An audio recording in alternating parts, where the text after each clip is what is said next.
तो हमारा आज का टॉपिक है क्रिस्टलीय एवं अक्रिस्टलीय ठोस। क्रिस्टलीय ठोस और अक्रिस्टलीय ठोस में अंतर जो होता है, ये एक इंपॉर्टेंट क्वेश्चन है इस चैप्टर का। क्रिस्टलीय ठोस और अक्रिस्टलीय ठोस क्या होता है, इसके लिए हम सबसे पहले एक एग्जांपल लेते हैं। जैसे सपोज चौक और मार्बल है, तो चौक और मार्बल दोनों का ही फॉर्मूला क्या होता है, कैल्शियम कार्बोनेट। क्या होता है, कैल्शियम कार्बोनेट।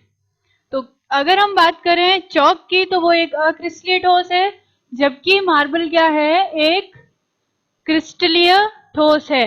अब फॉर्मूला दोनों का कैल्शियम कार्बोनेट है, लेकिन दोनों में ही अवयवी कणों की जो व्यवस्था होती है त्रिविम में, वो क्या होती है, अलग अलग होती है। और इसीलिए इनकी प्रॉपर्टीज क्या होती है, अलग अलग होती है।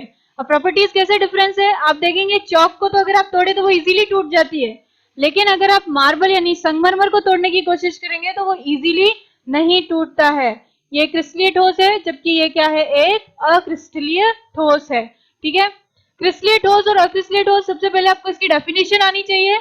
क्रिस्टलीय ठोस वे ठोस होते हैं जिनमें अवयवी कण जो होते हैं उनकी त्रिविम में एक नियमित ज्यामितीय व्यवस्था होती है, यानी कि रेगुलर अरेंजमेंट होती है।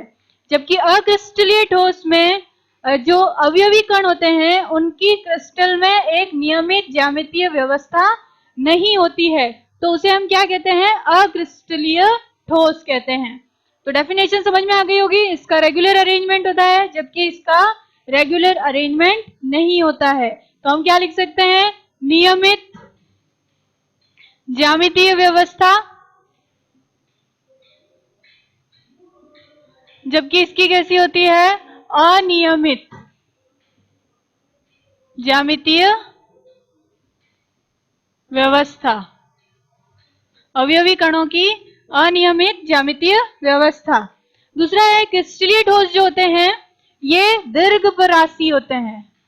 आपको टर्म समझ में आनी चाहिए, दीर्घपरासी क्या मतलब होता है, और ये क्या होते हैं, लघुपरासी होते हैं। दीर्घपरासी मीन्स होता है कि इनमें जो अवयवी कणों की कॉन्स्टिट्यूएंट पार्टिकल जो है, इनकी जो नियमित व्यवस्था है वो लंबी दूरियों तक होती है, दूर तक क्रिस्टल में जो होता है इसमें रेगुलर अरेंजमेंट ही होता है। जबकि अगर लघुपरासी की बात करें, लघुपरासी क्यों है, क्योंकि इनमें अवयवी कणों की नियमित व्यवस्था जो होती है वो अल्पतम दूरियों तक होती है, यानी कि कुछ दूरी तक रेगुलर अरेंजमेंट होगा, उसके बाद ये कैसे हो जाएंगे, इररेगुलर, फिर रेगुलर होगा, फिर इरेगुलर हो सकता है, फिर इरेगुलर, इरेगुलर हो, फिर रेगुलर हो। तो कुछ इनमें जो नियमित पैटर्न होता है, इनकी जो नियमित व्यवस्थित क्रम होता है वो अनियमित पैटर्न में बिखरा हुआ रहता है। इसीलिए हम कहते हैं कि इनकी अनियमित ज्यामितीय व्यवस्था होती है और ये लघुपरासी होते हैं। नेक्स्ट है, अगर क्रिस्टलीय ठोस की बात करें तो इनके गलनांक निश्चित होते हैं। अब गलनांक निश्चित होने का क्या मतलब है कि सपोज अगर किसी पदार्थ का गलनांक जो है 120 डिग्री सेल्सियस है, तो वो 120 डिग्री सेल्सियस पर ही हमेशा ठोस से पूरा का पूरा किसमें बदल जाएगा, लिक्विड में। यानी कि गलनांक तीक्ष्ण होते हैं और निश्चित, तीक्ष्ण मतलब शार्प होते हैं। 120 डिग्री सेल्सियस पर ही हमेशा क्या होगा, पूरा वो ठोस किसमें बदल जाएगा, द्रव में बदल जाएगा। जबकि अगर हम अक्रिस्टलीय ठोस की बात करें तो इनके गलनांक अनिश्चित होते हैं, अनिश्चित होते हैं। अनिश्चित का मतलब होता है कि इनकी रेंज होती है, टेम्परेचर की क्या होती है, रेंज होती है, जिसके अंदर ये पहले नरम होते हैं और फिर पिघलने लगते हैं। जैसे अक्रिस्टलीय ठोस का एग्जांपल प्लास्टिक है, आपने देखा होगा जब आप प्लास्टिक को गर्म करते हैं तो पहले वो नरम होने लगता है और उसके बाद वो पिघलना स्टार्ट करता है। तो इनके गलनांक कैसे होते हैं, अनिश्चित होते हैं और तापमान की एक परास में पिघलते हैं, तापमान की परास में नरम होकर पिघलते हैं। जैसे सपोज कि ये 100 डिग्री सेल्सियस से नरम होना स्टार्ट हुए और 200 डिग्री सेल्सियस पर पूरा क्या हो जाएंगे, पिघल जाएंगे। इसका मतलब इनके गलनांक जो होते हैं वो तीक्ष्ण यानी कि शार्प नहीं होते हैं। नेक्स्ट है आपका कि जो क्रिस्टलीय ठोस होते हैं ये विषमदेशिकता प्रदर्शित करते हैं, विषमदेशिकता। अब विषमदेशिकता और ये क्या प्रदर्शित करते हैं, समदेशिकता। विषमदेशिकता और समदेशिकता डेफिनेशन आनी चाहिए आपको। विषमदेशिकता का मतलब होता है कि अगर आप क्रिस्टलीय ठोस के जो भौतिक गुणधर्म है, जैसे कि अपवर्तनांक, यांत्रिक सामर्थ्य, तापीय चालकता, इन सबको अगर आप क्रिस्टल में अलग अलग दिशाओं में मेजर करेंगे तो उसकी वैल्यू आपको क्या मिलेगी, अलग अलग मिलेगी। इस प्रॉपर्टी को क्या कहते हैं, विषम देशिकता। जबकि समदेशिकता में क्या होता है, अलग अलग भौतिक गुणधर्म जो है वो आप किसी भी दिशा में मेजर करो उनके मान क्या प्राप्त होंगे, आपको समान प्राप्त होंगे। इसका मतलब अक्रिस्टलीय ठोस समदेशिक प्रकृति के होते हैं जबकि क्रिस्टलीय ठोस विषम देशिक प्रकृति के होते हैं। तो ऐसा क्यों होता है, क्योंकि क्रिस्टलीय ठोस जो होते हैं उनमें अवयवी कणों की एक नियमित व्यवस्था होती है। ठीक है, अब कुछ पॉजिटिव होते हैं कुछ नेगेटिव होते हैं। आपको पता है पॉजिटिव थोड़ा छोटा होता है, नेगेटिव क्या होता है, बड़ा होता है। तो इस तरह का अरेंजमेंट बना रही हूं मैं। ये देखो एक रेगुलर पैटर्न है,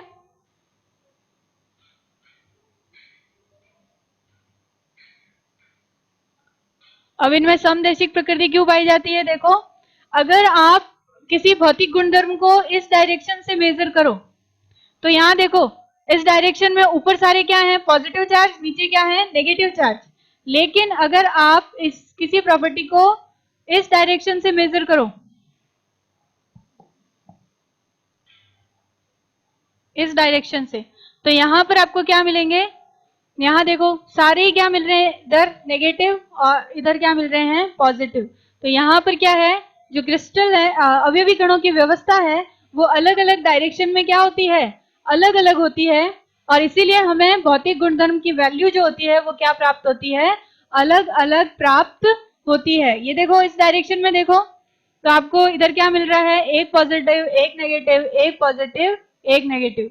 जबकि अगर आप इस डायरेक्शन में जा रहे हो तो आपको इधर positive positive positive positive negative negative negative negative. ठीक है, तो इस तरह से अवयवी कणों की व्यवस्था जो होती है क्रिस्टलीय ठोसों में अलग अलग दिशाओं में अलग अलग होती है। इसीलिए इनमें भौतिक गुणधर्म अगर आप मेजर करोगे अलग अलग दिशाओं में तो वो आपको क्या मिलेंगे, अलग अलग प्राप्त होंगे। जबकि समदेशिकता में क्या होता है, अक्रिस्टलीय ठोस जो होते हैं इनकी जो अरेंजमेंट होती है वो क्या होती है, इर्रेगुलर होती है, यानी कि व्यवस्था जो होती है वो नियमित नहीं होती है। तो जहां पर भी आप देखोगे वहां पर आपको सब कुछ क्या होगा, मिक्स दिखाई देगा, इधर भी और इधर भी। यानी कि जो अवयवी कण होंगे वो सभी दिशाओं में क्या होंगे, उनकी अरेंजमेंट समान होगी, बिखरी हुई। तो अगर आप भौतिक गुणधर्म को किसी भी डायरेक्शन से मेजर करेंगे तो आपको उसकी वैल्यू क्या प्राप्त होगी, समान प्राप्त होगी। इसलिए अक्रिस्टलीय ठोस समदेशिकता प्रदर्शित करते हैं जबकि क्रिस्टलीय ठोस विषम देशिकता प्रदर्शित करते हैं। दूसरा है अक्रिस्टलीय ठोस जो होते हैं इनमें द्रवों के समान बहने का गुण होता है। ये बहुत ही धीरे धीरे क्या करते हैं, बहते हैं। इसीलिए इनको सुपर कोल्ड लिक्विड कहते हैं, अति शीतित द्रव, अति शीतित द्रव भी कहा जाता है। किसको, अक्रिस्टलीय ठोसों को। जैसे कि कांच एक अक्रिस्टलीय ठोस का एग्जाम्पल है। अब कांच अगर आप पुरानी बिल्डिंग के विंडो के शीशे देखो, कांच देखो, तो वो आपको बॉटम पर तो थोड़े मोटे दिखाई देंगे जबकि आपको ऊपर जो है, ऊपर का पार्ट जो होगा वो थोड़ा पतला होगा। ऐसा क्यों होगा, क्योंकि टेम्परेचर जो होता है वो बदलता रहता है मौसम का, और उसके अकॉर्डिंग ये धीरे धीरे क्या करने लगते हैं, बहने लगते हैं, और बहकर ये कहाँ, बॉटम में कलेक्ट हो जाते हैं। इसलिए बॉटम तो थोड़ा मोटा हो जाता है और जो ऊपर का पार्ट होता है वो थोड़ा कैसा हो जाता है, पतला हो जाता है। इसीलिए इनको हम क्या कहते हैं, सुपर कोल्ड लिक्विड या अति शीतित द्रव। दूसरा है क्रिस्टलीय ठोस ट्रू सॉलिड्स होते हैं, यानी कि सच्चे वास्तविक ठोस कह सकते हैं। इनको क्या कह सकते हैं आप, वास्तविक ठोस। जबकि ये क्या होता है, सूडो सॉलिड या अवास्तविक ठोस कहलाते हैं। ठीक है, अक्रिस्टलीय ठोस। तो ये है क्रिस्टलीय और अक्रिस्टलीय ठोसों में डिफरेंस। दूसरा है कि अगर आप क्रिस्टलीय ठोस को गर्म करते हैं तो वो 100 डिग्री सेल्सियस से 200 डिग्री सेल्सियस पर इसका रेंज होगा इसके गलनांक का। तो होता क्या है कि कभी कभी ऐसा होता है कि जब आप किसी अक्रिस्टलीय ठोस को हीट कर रहे होते हैं तो एक पर्टिकुलर बीच में ऐसा टेम्परेचर आता है जब अक्रिस्टलीय ठोस किस में बदल जाता है, क्रिस्टलीय ठोस में बदल जाता है।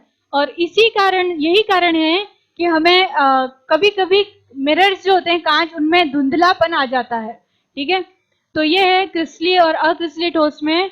और क्रिस्टलीय इनके एग्जाम्पल हैं, यहाँ एग्जाम्पल मैं ऊपर ही लिख देती हूँ। क्रिस्टलीय ठोसों के एग्जाम्पल है ZnS, CaF2, NaCl। ये सब क्रिस्टलीय ठोस के क्या है एग्जाम्पल, जबकि अक्रिस्टलीय ठोस के एग्जाम्पल है कांच, रबर, प्लास्टिक, क्वार्ट्ज। ये सब क्या है अक्रिस्टलीय ठोस के एग्जाम्पल, ठीक है, कांच, रबर, प्लास्टिक। तो ये टॉपिक है क्रिस्टलीय और अक्रिस्टलीय ठोस।